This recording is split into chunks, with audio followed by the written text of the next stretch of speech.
किसी ने बहुत अच्छी बात कही है, किसी की मजबूरियों पे ना हंसिए, किसी की मजबूरियों पे ना हंसिए।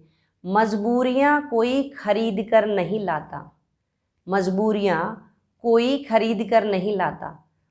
वक्त से डरिए, वक्त से डरिए, क्योंकि बुरा वक्त किसी को बता कर नहीं आता, किसी को बता कर नहीं आता। नमस्कार, मैं अलका यादव, और जैसा कि आप सबको पता है आज है शनिवार। That means one more joyful Saturday. जी हाँ, आप बिल्कुल सही समझे। आज एक और कहानी, और कहानी का नाम है समय से पहले किसी को कुछ नहीं मिलता। बहुत पहले की बात है। एक गांव में एक सेठ जी रहते थे, और सेठ जी बहुत ज़्यादा अमीर थे और लोगों की मदद करते रहते थे। उन्होंने अपनी बेटी की शादी भी बड़े अमीर घर में ही करी। लेकिन कुछ समय बाद ही बेटी के पति यानी कि सेठ जी के दामाद को जुए की लत लग गई। वो शराब पीने लगा और धीरे धीरे बेटी के ससुराल में गरीबी छाने लगी। इस बात को देखकर सेठानी बड़ी दुखी होती थी। एक दिन सेठानी ने सेठ जी से कहा, सेठ जी, आप तो सबकी मदद करते फिरते हो, क्यों ना अपनी बेटी की भी मदद कर दो कि उसका भला हो जाए। सेठ जी ने कहा, अभी उसका भाग्य उदय नहीं हुआ है, अभी उसका भाग्य जगने में समय है।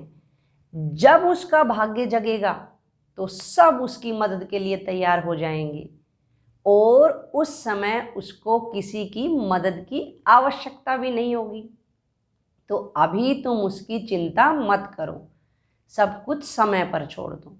लेकिन सेठानी कहाँ मानने वाली थी। ऐसे ही एक दिन सेठ जी को किसी काम से बाहर जाना पड़ा। सेठ जी काम से बाहर चले गए थे, पीछे से ही उनको मिलने दामाद आए। तो सेठानी ने उस मौके का फ़ायदा उठाते हुए दामाद की खूब खातिरदारी करी। उसको अच्छे अच्छे पकवान, बड़े रसीले फल और ना जाने क्या क्या खिलाया। उसके बाद जैसे ही दामाद जाने लगे, सेठानी को लगा कि मुझे अपनी बेटी की मदद करनी चाहिए।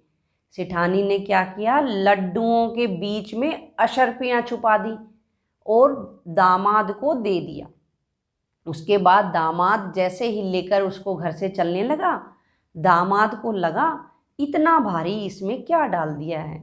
उसने थोड़ा सा खोल के देखा तो उसमें उसको लड्डू दिखाई दिए।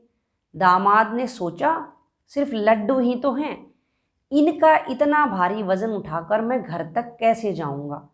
उसको पास में एक हलवाई की दुकान दिखाई दी और उसने सारे लड्डू हलवाई को जाकर बेच दिए। उसके बाद उनसे जो रुपये मिले उनको लेकर वो अपने घर चला गया। थोड़ी ही देर बाद सेठ जी का लौटना हुआ। सेठ जी को भी लगा कि सेठानी को आज खुश करता हूँ और उसकी पसंद के लड्डू ले चलता हूँ। सेठ जी भी उसी दुकान पर गए और वहाँ से उन्होंने लड्डू खरीदे और उसके बाद घर आ गए। जैसे ही लड्डू सेठानी को दिए, सेठानी खुश होने की बजाय माथा पीटने लगी। तो सेठ जी ने कहा, तुम्हें तो लड्डू बड़े पसंद है, आज क्यों परेशान हो रही हो। सेठानी ने कहा, ये लड्डू मैंने दामाद जी को दिए थे।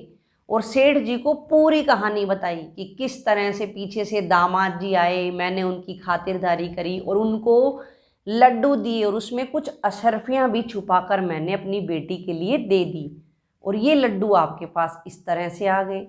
सेठ जी मुस्कुराने लगे और सेठ जी ने सेठानी से कहा, देखा, मैंने कहा था ना कि किसी को भी समय से पहले और भाग्य से ज़्यादा ना मिला है और ना मिलेगा। इसलिए हम सबको भगवान ने जो भी दिया हुआ है उसमें ही संतोष करना चाहिए और कड़ी मेहनत करते रहना चाहिए और उस समय का इंतज़ार करना चाहिए जब हमें अपने अच्छे कर्मों का फल मिलेगा। सेठ जी ने सेठानी से कहा कि देखा, ना तो ये लड्डू दामाद की किस्मत में थे, ना ये लड्डू हलवाई की किस्मत में थे, और ये लड्डू और उसके अंदर छुपी हुई अशर्फियाँ हमारे ही किस्मत में थी, जो घूम फिर कर हमारे पास वापस आ गई हैं। तो इस तरह से इस कहानी से प्यारे बच्चों और मेरे दोस्तों, हमें यह शिक्षा मिलती है कि हमें जो कुछ भी मिला हुआ है उसमें संतोष रखना चाहिए, उसी में खुशी ढूंढनी चाहिए, क्योंकि समय से पहले आज तक किसी को कुछ भी नहीं मिला है और अपने भाग्य से भी ज़्यादा नहीं मिला है। जैसा हम कर्म करते जाएंगे वैसा ही हमारा भाग्य बनता जाएगा। अंत में केवल 2 लाइनों के साथ मैं अपनी ये कहानी समाप्त करना चाहूँगी। जिस प्रकार से झूला जितना पीछे जाता है उतना ही वो आगे भी आता है, एकदम बराबर। जी हाँ, इसके साथ मैं कहना चाहूँगी कि हमारे जीवन में सुख और दुख दोनों बराबर आते हैं। आज अगर आपकी ज़िंदगी में, मेरी ज़िंदगी में, या हम सब की ज़िंदगी में, किसी की भी ज़िंदगी में अगर कोई दुख है तो वो कुछ दिन के लिए ही है। वो दुख समाप्त हो जाएगा और सुख ज़रूर आएगा। जिस तरह से हर रात के बाद सवेरा आता है, उसी तरह से ही हर दुख के बाद सुख भी आता है। तो आपको उस झूले से डरने की ज़रूरत नहीं है कि वो कितना पीछे जाता है। आप उससे डरे नहीं, कड़ी मेहनत करते रहिए और समय का इंतज़ार कीजिए। झूला एक दिन आगे ज़रूर आएगा।